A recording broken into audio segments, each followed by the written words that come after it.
I've really battled with myself internally on feeling behind. Like that's probably one of my biggest negative internal narratives is like, I'm behind, I'm not doing enough, I'm not going fast enough, like constantly comparing. It can get really brutal. Welcome to the Be It Till You See It podcast, where we talk about taking messy action, knowing that perfect is boring. I'm Lesley Logan, Pilates instructor and fitness business coach.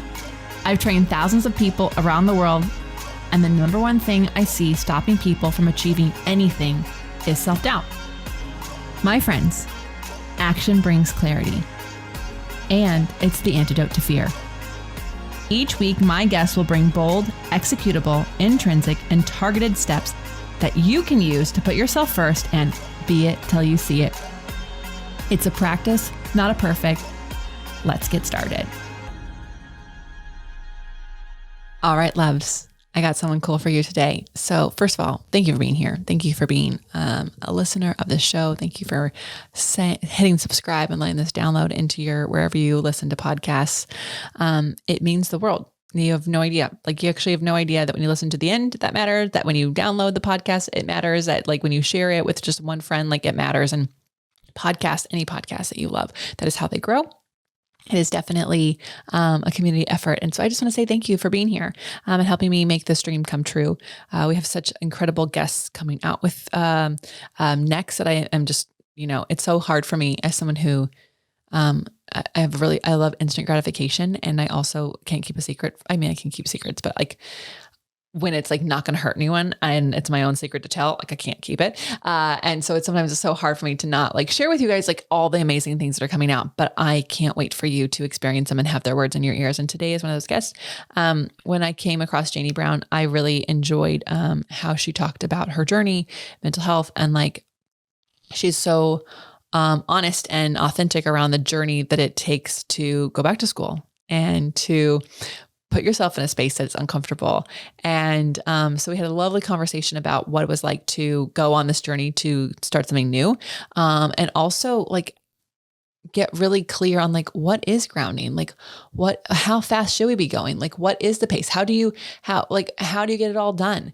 And so really honest conversation that you're going to have, you're going to hear today, and feel free to talk along with us. And then let us know what resonates with you. Enjoy this lovely conversation with Janey Brown. Hey, Be It Babe. All right, get ready for a really fun conversation. I think it's going to be anyways. We haven't had it yet, but I'm predicting that to go that way. I really loved our guest when I came across her and what she's working on and the journey she's had. I was like, oh my gosh, like this is a Be It story, like in the making. We have to share it. So Janey Brown, will you tell everyone who you are and what you're up to these days? Yeah, good to be here. Thanks for having me. I am a singer, performer, coach, and I'm actually a student of psychology. So that's like the titles. Who I am underneath all that is just a human trying to do the best they can. Yeah, I love it. You guys can't, unless you're watching on the YouTube channel, her microphone says be brave. And I just like really love that it's like reminding me throughout this whole conversation. So you have to be human. It reminds me too. I'm like, oh, that's for me. Thank you so much, Janey Brown. And you're like, it's actually for me, but thank you. No, it's for everyone, totos.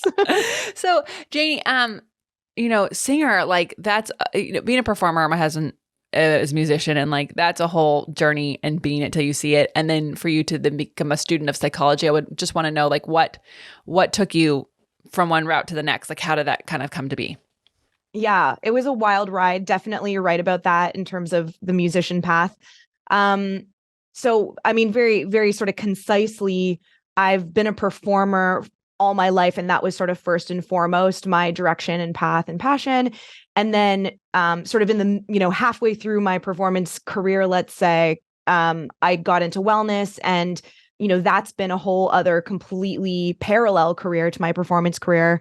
And then it just sort of got to a point where I realized that the only way for me to level up from where I was with two careers, sort of ever evolving, obviously, but just sort of these two careers that were, in sort of forward motion, was to go to academia. It was something I've never done, and something I really didn't think I was capable of. And jumping into that has just been so insanely beneficial.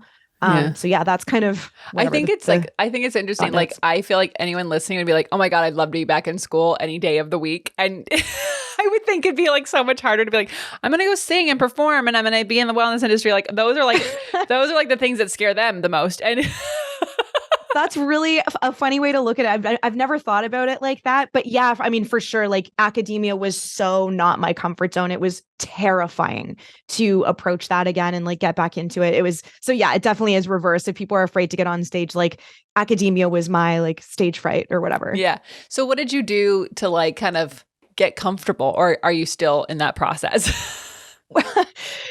Honestly, I just forced myself. Like it's definitely easier now. It's not easy, but it's easier now than my first year. My first year was brutal. Like I barely even wanted to do it. I just knew that I had to.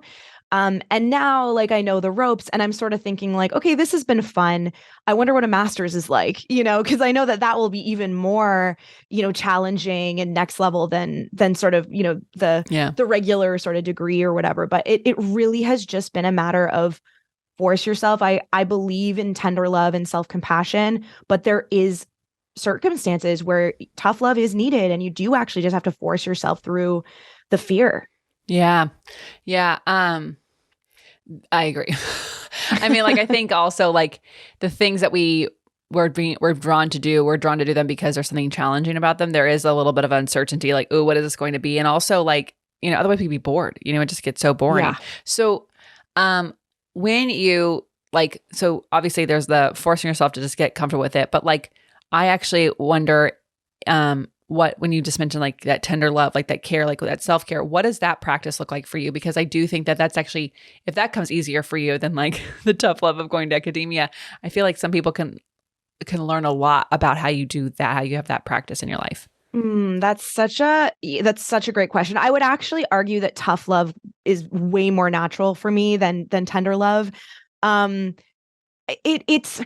It's hard to put into words because I think that everyone has their own version of like what self-care looks like and what recovery looks like, kind of the same thing with what self-love looks like. When it's tough love, it's sort of like ripping the Band-Aid off. Mm-hmm. And when it's tender love, like I use this metaphor where it's like, if you were to get injured, the first initial kind of time of being injured and the wound is open, let's say, you really can't, trudge on and force yourself to sort of like perform at the same level you were performing at, because you're just going to keep bleeding and you're going to, you're going to lose consciousness and you're actually just going to hurt yourself or make it even worse. So you have to kind of think about it like it's this sort of fresh wound. And what would you do with a fresh wound? You would like clean it and you'd sit there kind of in solitude and or with support, and you'd kind of process it and you'd bandage it up and you'd kind of be gentle with it and you'd stay away from using it, and then eventually the wound is going to heal. And if you keep the Band-Aid on for too long, the skin is going to atrophy and rot, and like you have to rip it off. So I think knowing when to be tender and when to be tough is a personal thing, but they are both needed in terms of, what makes you sort of the best version of yourself. And the methods that you use to be tender or tough are also, I think, really personal, depending on what, someone's goals are. Yeah, that's I love that. And that description, that was like really, I think anyone can take that away and then figure out how to put their own spin on what tender love looks like them. And I also do think it is true. Like, I always call myself a recovering perfectionist and overachiever, but like when you're a perfectionist, you're like, okay, but like what, how many minutes of tender love versus like how many minutes of the tough love? Like how long are we going to be here? And I think it's like, right. Unfortunately y'all have to explore a little bit. Yeah, right. Like you have to be in touch with your intuition and your heart and your soul and sort of all of the mushy gushy stuff and the stuff that's not tangible, in order to know like when to pivot and when to rest and when to give it your all. And sometimes resting is giving it your all, like. Yes. Okay. Like everyone hit rewind. Sometimes rest is giving it your all. I agree. Cause it's like, sometimes it's the thing that we need the most. I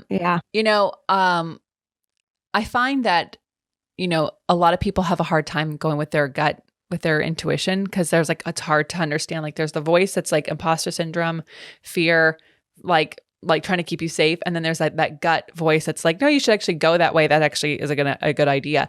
How did you get, like, was that something natural to you? Have you been able to like articulate in ways that people can maybe try to understand when they're like actually paying attention to their gut, they're listening to their intuition?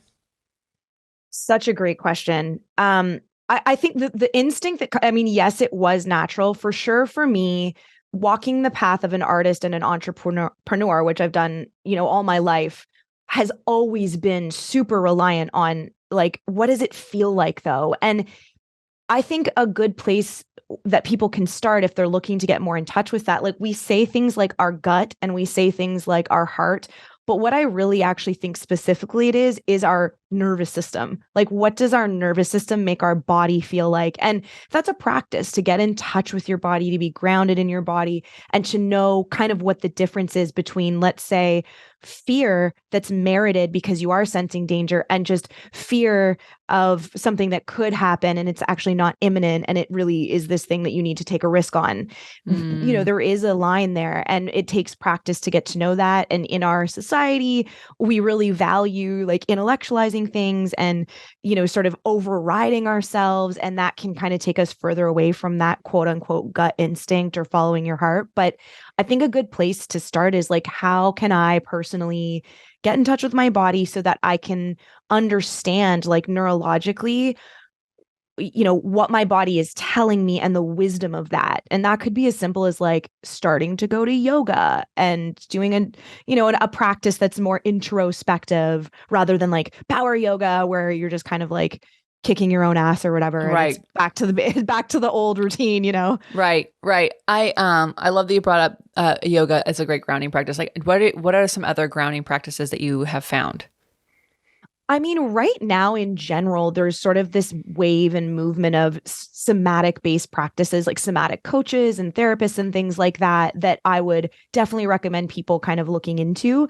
But for me, it's funny because any movement-based practice really can be introspective as long as you're intentional. So like a run can be meditative, crushing it on the stairs or a leg day or whatever, yoga, all of those things can be like deeply, somatic experience and introspective if you actually apply, your mindfulness to it. Yeah, that's such a great point. I've been hobby hunting, and at the time we're recording this, today I'm going to go rock climbing for the second time. And like, it's not an actual real rock, guys, so it's not That's actually awesome. the ground. But like also like you're getting as far away from the ground, but there's something because you can only focus on like, where is my hand going? Can I reach that? Is my foot going to stay on this like little knob thing that I don't really feel safe on? Like, like you can only go inward, and so it doesn't actually, it can be things that are off the ground and not laying down and you could still ground it. Totally. Oh my gosh, I so agree with that. Bouldering is such a fun activity. And if you like climbing and you like being in the air, another thing that you might like, this is kind of my version of bouldering, is aerial silks. It's dubbed as dancing in the air. It's not aerial yoga where there's this like contraption. It's two ribbons that hang from the ceiling and then you climb up them and you put yourself in different wraps and do different drops and different movements and poses and stuff. And it's very physically challenging, but it's so like it's like physically as equally physically challenging as it is sort of this experience of freedom and just sort of expression. And I don't know like if that's speaking to you, but it is something I equate with bouldering just because of it's the back muscles and you're climbing and you're in the air and like full attention. Like, you can't be distracted in those things. And I think that those are important little practices to have, like something where you can actually like get lost in the practice versus like you can run and not be intentional and think about your day. You can also do all those things.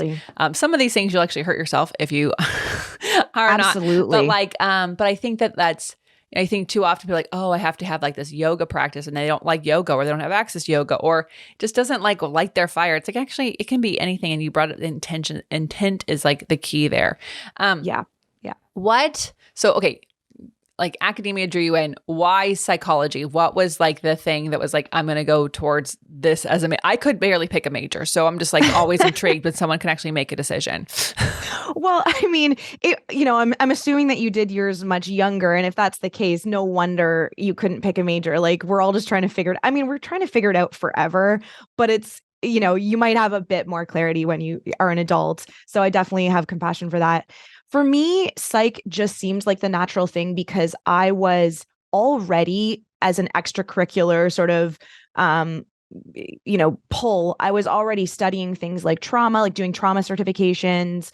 I was already studying psychology because I was in therapy. So I was getting to know my own psychology and managing my own mental health challenges. And it just made sense for me to kind of and also, to be honest, I didn't know what else I would do. It's like I could do like performance arts, but I don't think I need a degree in that. You know what I mean? Like Right. let me go outside the box here. So yeah, it just seemed to make sense based on my own like life path. Yeah. Yeah.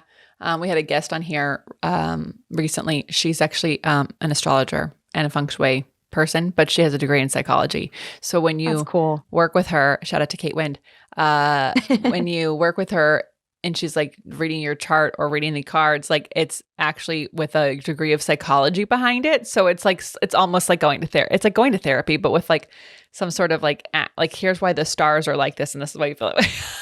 That's really cool. Yeah. I love that. I love that. And I love that she's doing that because there is like, a very strong rebuttal against like pseudoscience in the world of, it's psychology is a science. So but to me, it's only a pseudoscience until it's not. Like once upon a time, we didn't really believe in mindfulness and then it was studied extensively and here we are.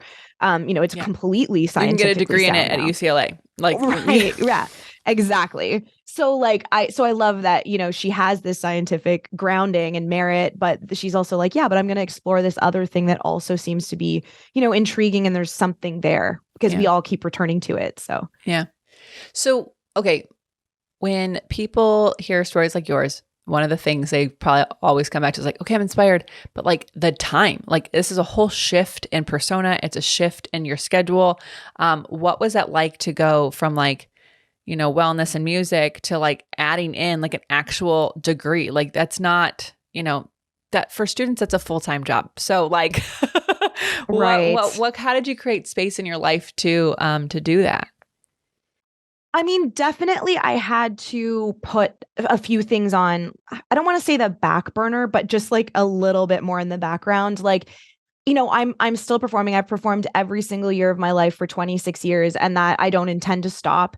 But, I'm not as, for sure I wasn't as able to focus on gigs as consistently. And right now, I'm finishing up my degree. I'm due to graduate this year. And I've had to kind of just scale back on pushing forward with different speaking gigs and all the things that I'm doing, coaching, even building my business. It's just slower. It's sort of like if you're like a farmer and you have all these different rows of vegetables and if you're focused on one thing, you can water that lane like super quickly. But for me, it's sort of like, okay, I can take the first kind of 5 rows and like water, and then like move to the next. I'm talking about rows and it's confusing, but you know what I'm saying? It's like I'm kind of watering each plant, let's say in the 5 rows one at a time. And so I'm moving forward much, much slower because I'm taking on kind of all these things at once. Yeah. So that's kind of the only difference. It's like you can make the time for as many activities as you want. You'll just move slower in each of the lanes than you would if you were just focused on one. And I don't think one is worse than the other. I would, love to just focus on one, but here we are. Yeah, I think like I love that. I could picture it with you. Mostly because I grew up in a farm area. But awesome. But I'm glad I did it justice. Yeah. But I think it's also like there's a difference between one or the other is that if you are comfortable with it, like it's actually just like being comfortable. Like I am going to go slower because I am watering 5 different crops at a time as opposed to like focusing on one crop. Like, so it's kind of like I think it's absolutely right. And I think too often people are like, they see the grass is greener on the other side, but really it's like, no, the person with that grass just has come with I'm only going to have one crop and I'm going to go real fast. Whereas you eventually will have 5 crops, but it's going to feel like you're behind until, you catch up at some point. Oh, you just summarized that perfectly. And like, it was not comfortable for me to do that at all. Like I've really battled with myself internally on feeling behind. Like that's probably one of my biggest negative internal narratives is like, I'm behind, I'm not doing enough, I'm not going fast enough. Like, yeah. And you summarize the feeling of that and the image of that perfectly. It's like constantly comparing, and in each lane too, like in academia, like so far behind because I'm, I still have like my business and singing. So like in each of the like genres of activity, it's been comparing to other people who are much for it. So it can get really brutal if you aren't on top of like your own, mindset around that. You have to really like restructure it, but it's been super challenging. Yeah. I mean, like I haven't been in a classroom in a while, but I will say Brad and I tried to take Spanish class a couple times, and to be honest, we were doing the homework on the car on the way there, so we were not studying. So since I actually was an intentional student, like actually applying things, I'll say like I was in a group, a mastermind with like 40 people, and I remember like someone going up, and she had been in the fitness industry much longer than me. And she like had scaled it to 7 figures, her business. And I'm like, oh my God, like I'm so behind. And yet when it came down to my speaking about what I've been doing, and then we had to pick accountability partner, she's like, I want you to be my accountability partner. And I was like, you want me? Like you're like, you're where I want to be. Wow. So it's so funny, the stories we tell ourselves about being behind, because like even the person ahead of you might actually looking back in air quotes and going, oh my God, look where they are. Look what they've done. I want to do. Yeah. Oh, it's so true. It's so true. Like we have no idea what's going on behind the scenes and what people are struggling with. And yeah, I've had countless people say to me, like, I would love to go back to school. Like, you're so lucky. You know what I mean? Like this. And, for a minute, did not feel lucky. I felt like I had to do it, which is ridiculous, but that was my own limitation at that time. But like, yeah, for sure. I mean, the grass really is always greener for sure. Yeah. I used to think about that like many, many, many years ago. And I'm not saying that I'll never go back to school, but I'll be really honest. I just don't see myself taking on one major. I don't think I could do it. So I'm in admiration. And also I do see like having a background in psychology, it helps with people with so many jobs. Like even if you want to be a chef, want to own a restaurant, having the understanding the way people's minds think matters in building a restaurant and building a menu and all this. So like it really marketing. Like, yeah. I mean, like you couldn't have picked a better degree if you're going to go back and do that intentionally. But it is so funny how we tell ourselves these whoppers and we get a little stuck on like, oh, they're further ahead, or, oh my God, it's so nice for them, or, oh, I wish and we don't actually think about like, well, what if I did it? How could I do it? And it would be possible. And like going back to what you said, it's like, well, it's possible. You'll just go slower. You'll just, instead of going to school full time, you'll go. Absolutely. Absolutely. And that it's humbling. Like, yes, your ego is going to take a hit for sure. Especially if you're a high achiever and you have all these goals, and it's like your ego is going to take a hit, but that's good for you too, right? Like in the same way that like, your muscles are going to be sore after you do leg day. Like that's a good sign. It's not to say that you can't walk the next day. I'm not suggesting like go out of your capacity, but yeah, like I think that, deciding to do something at the expense of the optics that you've so delicately created for yourself is actually a good thing. And we don't see it like that. Yeah. And I don't see it like, I barely see it like that too, right? It's like in this conversation, I'm able to say that, but like in practicality, it's such a resistance around, doing something that I think is getting in the way of like my like best life and optimal dream and you know all the things. So what are you excited about right now? Like what are you being it till you see as we speak? I am excited about I mean I'm definitely excited about graduating. I'm also excited about I have a song that I'm releasing in I think in May, a new song and a book that I'll be releasing later this year. So Oh my those are things goodness. that I worked really hard on. Yeah. Oh my God. Like, okay, a song and a book and I'm graduating. So, tell us about your book. Is it going to be published? People can go get it. What is it about? Yeah, for sure. I'm gonna self-publish this one. It's sort of I would describe it as like a pocket self-help book. It's gonna be maybe 150 to 200 pages. We're still in edits right now, so things can change and more material can be added or taken away still. But it's the material is basically the process of transformation with you and your dark side. So we all have a shadow self, and the shadow self is this aspect that it's these aspects of ourselves that we've deemed unacceptable to ourselves and to society. So the things we're ashamed of, the things that are too painful or that we're too afraid of to look at, we kind of shove those into the shadows, like literally. And the problem is that they actually need to be integrated. This is Jungian psychology. It's not my idea. He understood that we needed to integrate these sort of shadow aspects that live in our unconsciousness, or else they will sort of come out sideways and hold us back, prevent us from taking risks, stopping us from being optimal, whether it be physical, mental, or emotional, or financial or career-wise, right? Mm-hmm. So I had stage fright for many, many years. And in the process, which is crazy because I perform so often, but in the process of me, managing that and learning to overcome that, I really, really was connected with my shadow side and my dark side. And I saw how integral that was to become whole and to actually shine brighter. So the book itself is essentially like a process. It takes you on a process. There's a bit of psychoeducation in there and there's a bit of storytelling in there, but it's mostly the process of how you can face one way, let's say, to face your shadow side. And there's like 6 modules or 6 chapters that sort of go through that stuff, so that you can live your most fulfilling life. And so that you're not held back by these unconscious, nags that are unbeknownst to you holding you back in life, or even beknownst to you holding you back in life. Like, here's how you can face that in yourself. Yeah.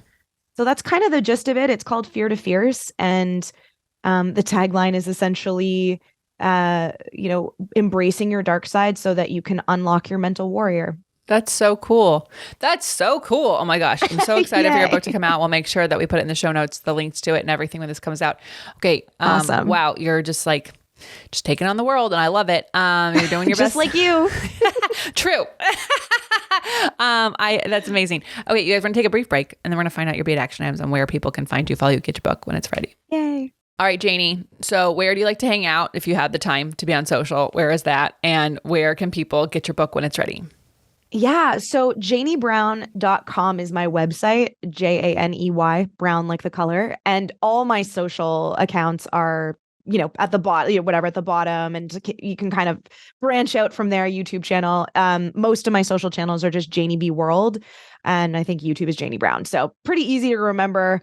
That's the social stuff. The book, the book should be, even though I'm self-publishing it, it should be available on stores like Amazon. I am going to do an audio version as well, so that will be on Audible.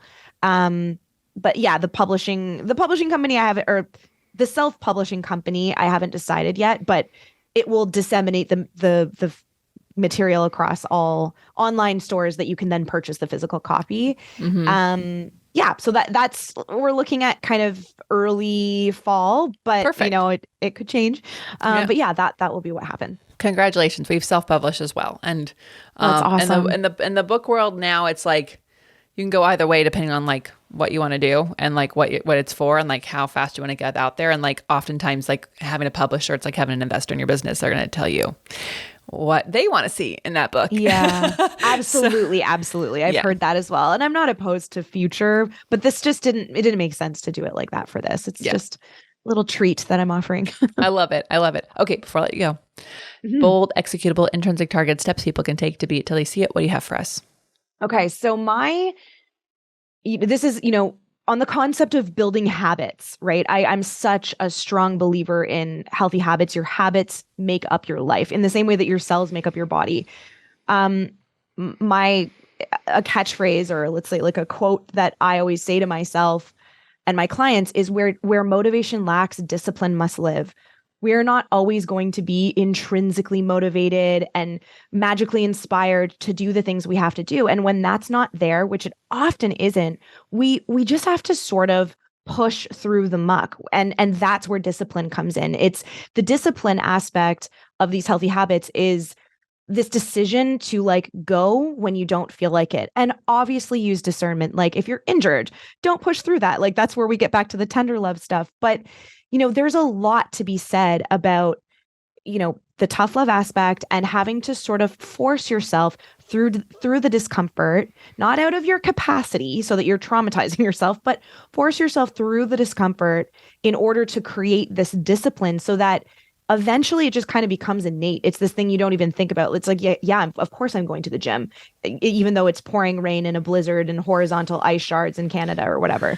Like, No, I love this. I mean, I get up, walk the dog every morning, and trust me, like I got rid of a clock there's no snooze button on my clock. Like I have to get up and I go on the walk, and like some days I'm so excited to go on the walk because the sky is beautiful. And other days I'm like, oh, is it really raining? Do we think we should go out in that? And it's like, no, get out there. It's not actually raining, and take an umbrella in case it starts. Like, yeah, totally. Discipline is needed when the motivation is not there. I love that. Yeah, it's huge. And I love that you gave that example, because it really, like, the weather really is a huge excuse that we all tend to, and honestly, like the more you put yourself, like sometimes I deliberately, there was like -20 Celsius a little while ago in Canada, and I was like, I'm specifically going to make sure I stay out for an hour, for 60 minutes at least, going for a walk, so that nothing else is going to seem as bad. And there's less excuses then to follow this year, right? I mean, there's still excuses here and there, but it's like, if I can go out in that, I can, and same thing. I feel people with they're doing cold plunges have a similar mentality. It's like, if you can do that, like you can go out in the rain in California or like in the summer or whatever, Yeah. Yeah. I started my cold showers after I talked to these brain doctors, and I clearly was like my cognition was like not great. Like it's on a recording, y'all. And I was like, wow, I knew that it wasn't great because I wasn't sleeping very well, but now it's like terrible. And I said, I'm going to, like, we talked about cold showers, and I was like, oh, I can do that. I think I'm just going to start to do that. And having discipline, that's like a daily, it never gets easier. That cold shower is not easier. I don't care. I've been doing it for a month now, and y'all, it's like, as soon as it starts hitting my back, I'm like, oh my God, I'm going to have a panic attack. But it makes everything else seem easier, and I'm in a much better mood when it's over. So wow. That's amazing. That's an amazing habit. I'll tell you, like, I've certainly done cold plunges, but I have not gotten into the daily cold shower yet. A cold plunge is like way easier. I'm going to tell you. Oh, I bet. I believe you. I didn't think so. I was like, oh my God, submerge yourself. No, I would more easily jump into a cold plunge than you standing in a shower. You have to like force yourself. Like you have to force yourself, and you have to keep making the decision. It is not fun. But the discipline around actually it's like the motivation isn't there to get in the shower, but I know what's on the other side of it. And sometimes it's like doing that tough love stuff, because on the other side is like exactly how you want to feel that day, exactly the strength you want to have. And so what a great way to sum up. Like, I think so many people have a hard time with habits, and like, it's so true. Like, discipline is the thing you need when motivation lacks. And the reality is like, BJ Fogg put it best, like in his book, Tiny Habits, he's like, motivation is that like friend who's like super awesome to go to a party with, but you would never ask them to pick you up at the airport. Like, they're just not reliable. Amazing. Oh, that's an amazing way to summarize that. I love that. Yeah. That's great. Janey, you're amazing. You're great. You're doing amazing things. This is your first book of many things you're going to put out to the world to keep changing all of us for the better. Thank you so much for being here. How are y'all going to use these tips in your life? Tag Janey Brown, tag the Beit Pod, share this with a friend, grab her book. And until next time, be it till you see it. That's all I got for this episode of the Be It Till You See It podcast. One thing that would help both myself and future listeners is for you to rate the show and leave a review. And follow or subscribe for free wherever you listen to your podcast. Also, make sure to introduce yourself over at the Be It Pod on Instagram. I would love to know more about you. Share this episode with whoever you think needs to hear it. Help us and others be it till you see it. Have an awesome day. Be It Till You See It is a production of the Bloom Podcast Network. It's written, filmed, and recorded by your host, Lesley Logan, and me, Brad Kroll. It is produced and edited by the epic team at Diseño. Our theme music is by Ali at Apex Production Music, and our branding by designer and artist Gianfranco Chofi. Special thanks to Melissa Solomon for creating our visuals and Samena Velazquez for our transcriptions. Also to Angelina Herrico for adding all the content to our website, and finally to Meredith Crowell for keeping us all on point and on time.